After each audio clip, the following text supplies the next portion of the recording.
کیونکہ دیگر جگہوں کے رہنماؤں کے مقابلے میں وہ عام طور پر غیر ملکی مفادات کے کرپٹ خادم ہوتے ہیں جو ان مسلمانوں کی فلاح و بہبود کی پرواہ نہیں کرتے جن پر وہ حکمرانی کرتے ہیں۔ اب ثبوت کھیر میں ہے۔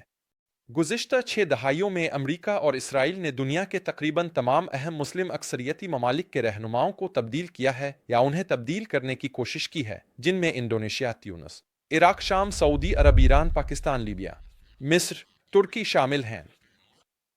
کیا آپ کو شروع کی فہرست یاد ہے؟ یہ وہ چیزیں ہیں جو ان تمام ممالک میں مشترک ہیں۔ کچھ رہنما جو ہٹائے گئے ہیں وہ سیاسی اسلام اسلامیت کے حامی تھے۔ دوسرے بہت سیکولر تھے اور انہوں نے سیاسی اسلام کو جارحانہ طور پر دبایا۔ لیکن ان تمام ہٹائے گئے رہنماؤں میں جو چیز مشترک ہے وہ یہ ہے کہ انہوں نے لائن سے باہر قدم رکھا۔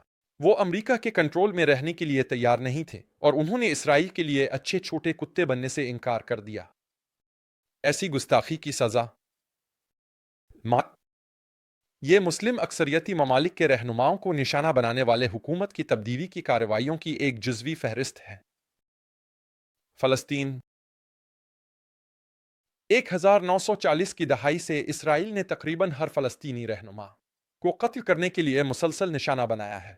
کچھ معاملات میں یہ قتل کھلے عام کیے گئے ہیں، جیسے 2004 میں حماس کے رہنما احمد یاسین کا قتل۔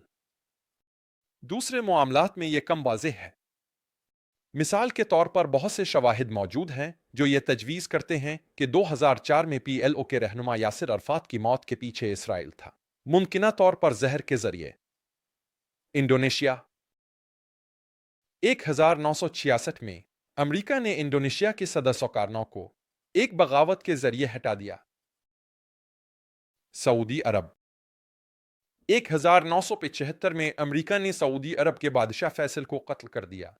انہوں نے یہ اس لیے کیا کیونکہ 1973 میں بادشاہ فیصل نے مغربی معیشتوں کو نقصان دہ تیل کی پابندی کے ذریعے نشانہ بنایا تھا۔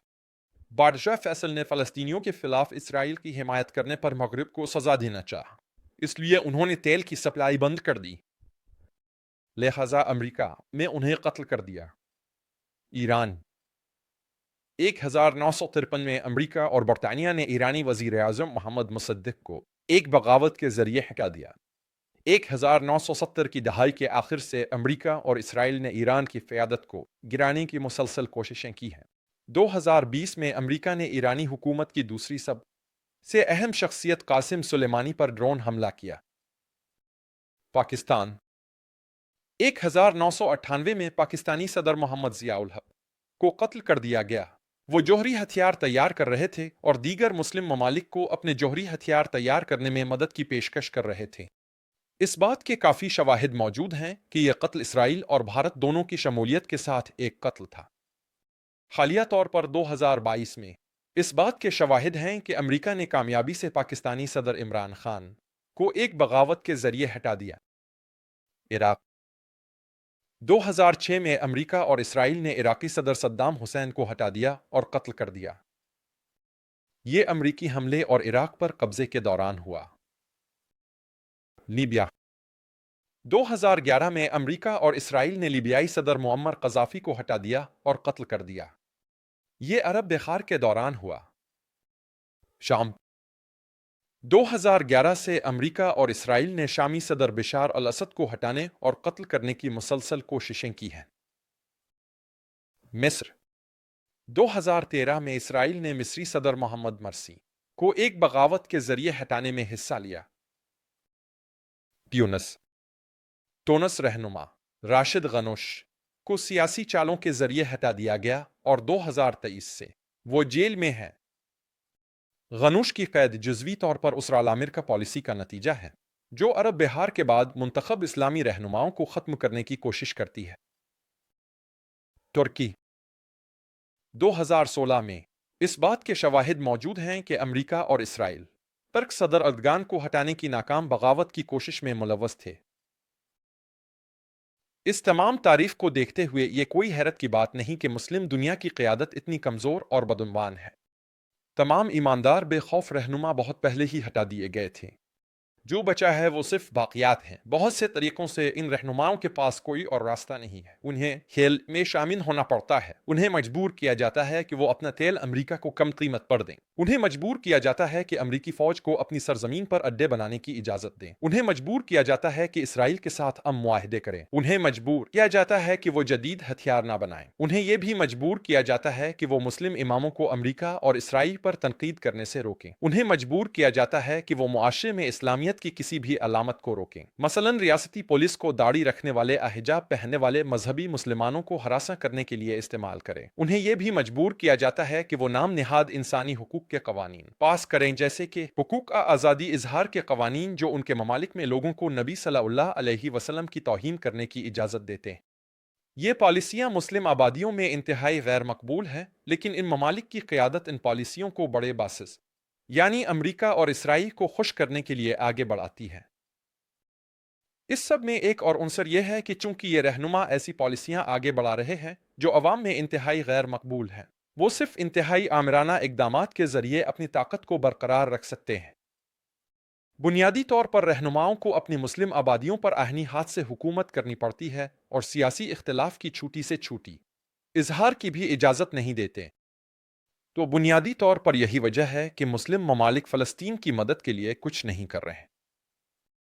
یہ ایک صورتحال ہے جو دہائیوں کی امرکاسرال چالوں اور منصوبہ بندی کے بعد پیدا ہوئی ہے، اور اس میں تبدیلی کے لیے وقت درکار ہوگا۔ جیسے جیسے اگلے 10 سالوں میں امریکی طاقت کمزور ہوگی، انشاءاللہ ہم بہتری دیکھ سکتے ہیں، لیکن فی الحال ہمیں امید رکھنی چاہیے۔ وہ ایک منصوبے پر یقین رکھتے ہیں، اور میں بھی ایک منصوبے پر یقین رکھتا ہوں۔ تو کافروں کو ہدایت دو، انہیں ایک راستے کی طرف رہنمائی کرو۔